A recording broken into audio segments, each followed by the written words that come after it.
মালদহে হানা কেন্দ্রীয় এজেন্সির রতুয়ার কাহালায় প্রাক্তন সিআইসিএফ কর্মী বর্তমানে জমি ও কয়লার ব্যবসায়ী যুক্ত ব্যবসায়ী শ্যামল সিং আজ সকাল ৯টা নাগাদ এজেন্সির হানা।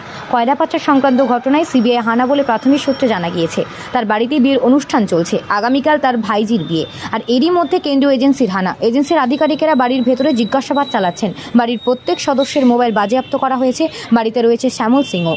এই শ্যামল সিং দীর্ঘদিন আসানসোলে কর্মরত ছিলেন।